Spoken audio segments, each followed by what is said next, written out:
C'est la pénalisation de la fraude. L'État n'envisage pas de se retirer du capital de la SAR, mais de baisser sa participation.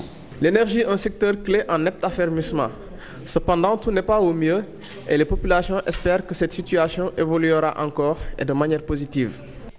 Ça y est, le pain coûte moins cher, mais les consommateurs gagnent-ils vraiment au change? Une question légitime lorsqu'on sait que la baguette de pain va perdre 20 cm de sa taille initiale, Léa. Selon le président de la Fédération nationale des boulangers, le consommateur est le grand perdant de cette baisse. Il nous dit pourquoi dans ce reportage signé Maïmouna Ndiaye et Tierno Laurent Mendy. C'est désormais cette baguette qui coûte 150 francs et les plus légères et plus courtes solutions semblent loin d'être trouvées. En rétrécissant la longueur, nous sommes en train alors de léser le consommateur.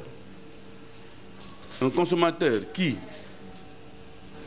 tous les jours, achetait 2 pains pour sa famille, pour 6 personnes, pour une baguette de 110 grammes, ce même consommateur, pour satisfaire sa famille, il est obligé, avec la nouvelle donne, d'acheter 3 baguettes. Les miches de 210 grammes disparaissent, les boulangers appelés à se conformer à la loi qui a une seule exigence, le respect du poids fixé. La première conséquence pour le boulanger qui s'aventure à allonger la longueur ne va pas respecter le poids demandé. La conséquence première, c'est ces charges vont augmenter. Il urge alors de dégager des pistes de solutions. Soit il homologue la baguette de 210 grammes qu'on avait, qui va être à 165 francs, ça c'est la réalité, ou bien il maintient le prix de 175 et dit au boulanger d'augmenter encore 10 grammes, sera à 220 grammes, on augmente le poids, ça c'est la solution, ou bien il valide le package de divers formats que nous avons proposés. Une baisse qui ne semble avoir qu'un effet psychologique, puisque les boulangers ont à la fois diminué le poids et la taille de la baguette, ce qui revient finalement au même. Face à la polémique déclenchée par la liste non paritaire de Touba, le président de la Sénat, interrogé par la presse, a été avare en parole, Sarah. Tout à fait, Léa. Doudou Ndir s'est contenté de déclarer que la Sénat est en train de réfléchir au sort à accorder à cette liste. Il s'exprimait en marge de la prestation de serment de son collègue, de son nouveau collègue Saliou Sarr, qui remplace désormais Mbaye Meng, décédé il y a 1 an au niveau du Sénat. Nous écoutons Doudou Ndir. Il est au micro d'Aliou Kane et Diafaraba. Vous n'allez pas me faire répondre à une question à laquelle j'attache la plus grande importance et qui requiert une réflexion approfondie de la part du responsable que je suis, parce que je considère qu'il s'agit là d'un problème qui requiert la réflexion de tout le monde. Nous sommes les arbitres du processus électoral. Nous nous attelons à notre tâche et nous avons besoin de toute notre énergie et de toute notre réflexion. Nous allons nous mobiliser avec Saliou Sarr qui nous rejoint pour réfléchir de la façon la plus responsable pour affronter les échéances qui sont devant nous. Et vous l'avez sans doute remarqué, cela fait maintenant plusieurs années que les tradipraticiens ont installé leur quartier aux alentours du stade Iba Mar Diop. Gris-gris, amulettes ou encore talismans sont entre autres les produits proposés à une clientèle diverse et variée. Et c'est un commerce qui marche au point que ces vendeurs qui viennent de la sous-région demandent aux autorités sénégalaises de réglementer leur activité. Aliou Kane, Youssou Baro. Des talismans, des cornes, des peaux d'animaux et d'autres accessoires de la médecine traditionnelle, c'est le décor des périphéries du mur du stade Iba Mar Diop. Il y a beaucoup de guiri-guiri. Tout ce que tu voulais ici, tu vas trouver ça. Il y a pour Moïbelang, pour Tchat Plamen, pour Chetan, pour Rap. On ne vend que des plantes, on soigne les gens avec les plantes. En tout cas, on rend grâce à Dieu parce que là où je suis, ça fait 8 ans que je suis là. Et vraiment, je rends grâce à Dieu, ça marche, ça va, alhamdoulilah. Cette activité attire une clientèle composite il y en a pour toutes les bourses. Toutes les personnes, toutes les catégories de personnes viennent, que ce soit les femmes, les hommes, les vieux ou les jeunes. En tout cas, on a des médicaments pour tout le monde. Les gris-gris les plus accessibles coûtent 500 francs. Ils sont destinés aux élèves. Il y en a même qui sont à 200 francs. Les plus chers sont réservés pour les femmes envoûtées. Les tradipraticiens demandent l'assainissement du secteur par nos gouvernants. Selon eux, certains n'ont pas les qualifications requises. La médecine traditionnelle, c'est bon, mais des fois, c'est pas bon. Parce qu'il y a des gens qui ne s'y connaissent pas, qui se mettent dedans, qui vendent de n'importe quoi pour créer des problèmes aux gens. Nous, franchement, ça va nous faire plaisir qu'il y ait une certaine de collaboration entre nous et le ministère de la Santé, qu'ils puissent au moins savoir, comprendre qu'est-ce que nous sommes en train de faire. Pour plus de discrétion, les clients ont refusé de parler devant notre caméra.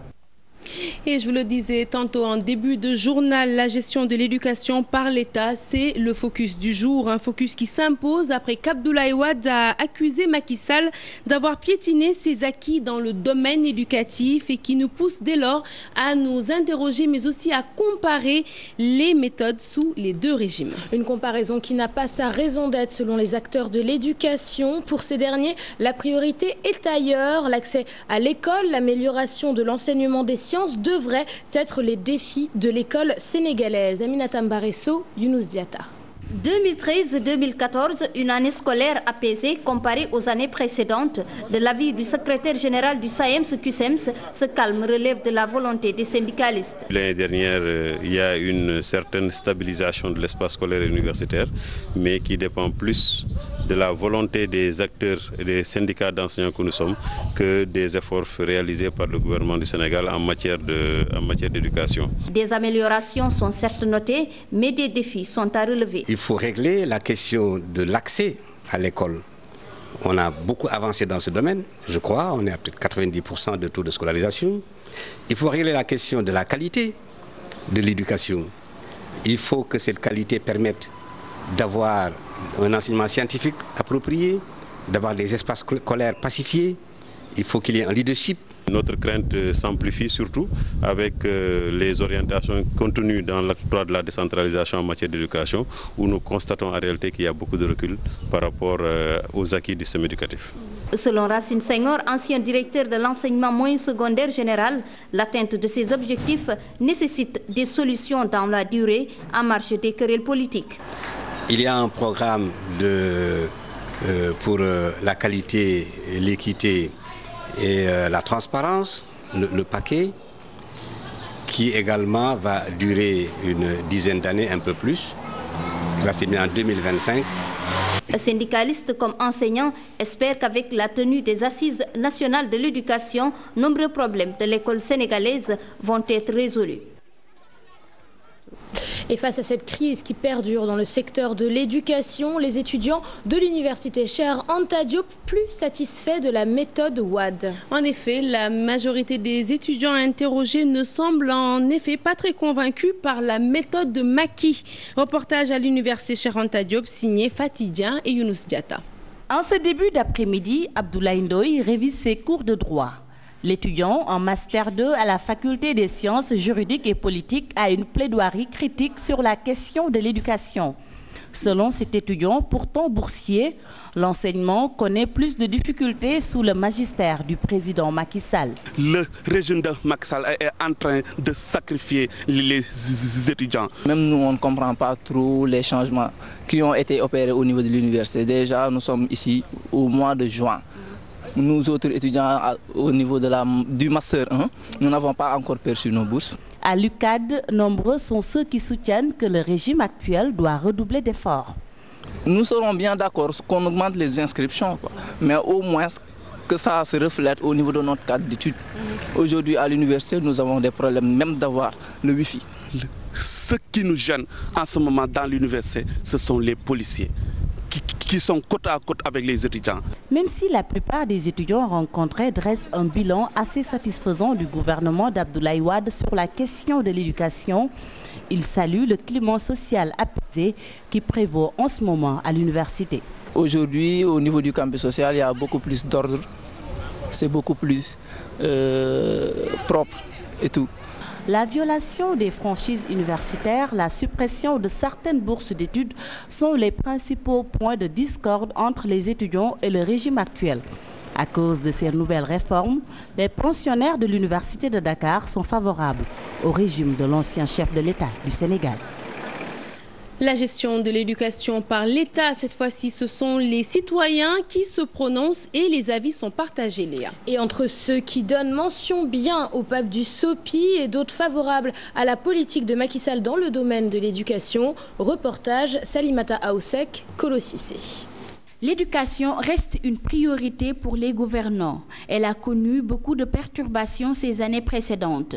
Pour ce parent d'élève, le bilan de Wade est meilleur comparé à celui de Macky Sall. On peut dire qu'actuellement l'enseignement ne va pas du tout, pas du tout, ça cloche. Vraiment, avec Macky, il y a beaucoup d'améliorations. Cette année, il n'y a pas eu de grève, vous avez remarqué? Rien, ça ne va pas du tout. L'enseignement est complètement carabiné. Cette année, il n'y a presque pas eu de perturbations. L'éducation, il y a yokkute ci daara yu mag yi ak yu ndaw yi gis naa ci yokkute waaw ndax dama yor ay élèves sama kër gis naa par rapport ak régime bi passé ak bii xam naa ne bii lañ gën a moo gën laa yëg ne moo gën a kii daal positif daal ci man waaw ndax grève yi wàññeeku nañu vraiment bu baax sax. Les bourses d'études. Un point qui inquiète. Nous, les parents d'élèves, on est fatigués. Nos enfants n'ont plus de bourse d'études. On se débrouille pour les nourrir.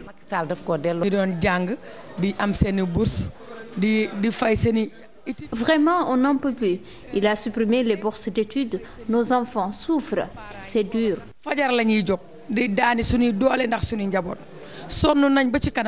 Des grèves répétées. Des diplômés chômeurs, des étudiants non orientés, une année presque blanche.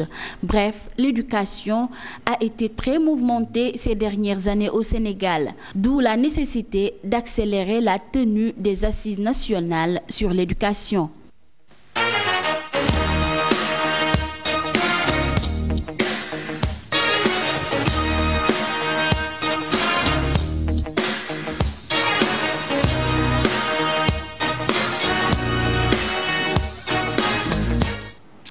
La page des sports que nous ouvrons avec ce match amical qui nous a opposés au Burkina Faso. Le Sénégal concède le nul, un but partout face au Burkina Faso.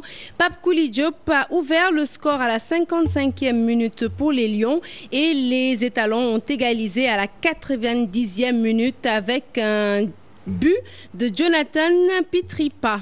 Hier, l'équipe nationale olympique du Sénégal a battu celle du Qatar, un but à 0 sur une réalisation de Moussa Wagué. La sélection d'Aliou Cissé va disputer un autre match amical, cette fois-ci contre la Colombie, et ce sera le 31 mai prochain à Londres. Et voilà, du foot, nous passons au basket. Le basketball sénégalais qui bénéficie de l'expertise du franco-sénégalais Jean-Aimé Toupane, sélectionneur des moins de 20 ans de la Ligue française. Les entraîneurs et arbitres sont en conclave depuis hier pour parler de nouvelles stratégies afin de développer le basket. Et je vous propose d'écouter à ce propos Jean-Aimé Toupane et Moustapha Gueye. Ils sont interrogés par Chartidiane John et Maudou Diop.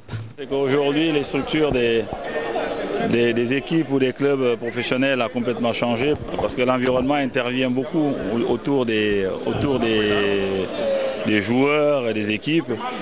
Il faut que pour un entraîneur, l'entraîneur qui occupe une place centrale doit tenir compte de tous ces éléments-là. Force est de constater qu'aujourd'hui, un joueur, il a autour de lui un agent, la presse, les médias, qui fait que l'entraîneur, il n'est pas le seul à intervenir auprès du joueur. L'assistant, c'est pas quelque chose de péjoratif, il faut simplement savoir que c'est un entraîneur comme tout le monde, mais qui a d'autres missions. Il faut prendre compte de l'être humain, c'est vrai, dans les prises de décision, il faut les associer. Et vraiment, ça a été une bonne chose. Football à nouveau, J-22 avant la Coupe du Monde du Brésil. Le Cameroun entame sa préparation pour la compétition en Autriche. Le joueur Enyema, lui, affiche de grandes ambitions pour sa sélection dans l'équipe. Cher Sadibou Diarra, Alioukan. Encore des manifestations anti-Coupe du Monde au Brésil ce mercredi. Les manifestants protestaient contre l'augmentation des moyens de transport. C'était à Belém, lieu où était exposé le trophée du mondial en tournée actuellement dans le pays de la Samba. La manifestation a obligé l'annulation de l'événement. La sélection du Cameroun a commencé sa préparation pour la Coupe du Monde au Brésil. Les Lions indomptables sont en stage à Tyrol, en Autriche. Il comprendra 2 matchs amicaux, le premier contre la Macédoine le 26 mai et le second face au Paraguay le 29 mai. 27 des 28 Camerounais présélectionnés sont en Autriche. Seul manque Assou Ekoto. Le gardien du Nigeria, Vincent Enyama, vise le dernier carré. Âgé de 31 ans et auteur d'une excellente Coupe du Monde en 2010, Enyama pense que sa sélection ira loin au Brésil. Sur le site de la FIFA, le dernier rempart nigérian estime que les Super Eagles sont concentrés et déterminés à être la première équipe africaine demi-finaliste d'une Coupe du Monde. Falcao sera présent au stage de préparation de la Colombie qui débutera le 27 mai à Buenos Aires. L'attaquant, qui se remet tout juste d'une rupture du ligament croisé du genou gauche, n'a pas encore tiré un trait sur le mondial. Falcao fait partie des 30 joueurs présélectionnés. Actuellement, avec l'équipe d'Italie pour préparer la Coupe du Monde, Mario Balotelli a été victime d'injures racistes à Florence. La police est intervenue pour interpeller ce groupe de 4 à 5 personnes. L'attaquant d'origine ghanéenne n'a pas craqué. Il a juste dénoncé, disant que c'est incroyable, cela n'arrive qu'à Rome ou à Florence. C'est la fin de ce journal. Merci de l'avoir suivi. Après le journal, vous aurez à 21h Faram Fatché, votre rendez-vous hebdomadaire avec Pape Ndiaye. Ce soir, il reçoit Ibra Ndiaye de l'APR, Malik Noël Sek du mouvement Momsereu, Idrissa Diallo du PS et enfin Tierno Bokoum de Réumi. Mais tout de suite après Faram Fatché, un grand rendez-vous riche en émotions. Ce sera la première de l'Amb Academy ce soir sur TFM. Et Léa, c'est aujourd'hui que nous saurons les noms des 12 académiciens qui vont participer à cette télé-réalité. Voilà, une soirée donc pleine en émotions qui vous attend sur TFM. Le 0h sera assuré par Chertidiane Diao et l'info continue sur votre site www.gfm.sn. Merci à tous. Merci Léa. Merci Sarah. Merci à tous. À demain.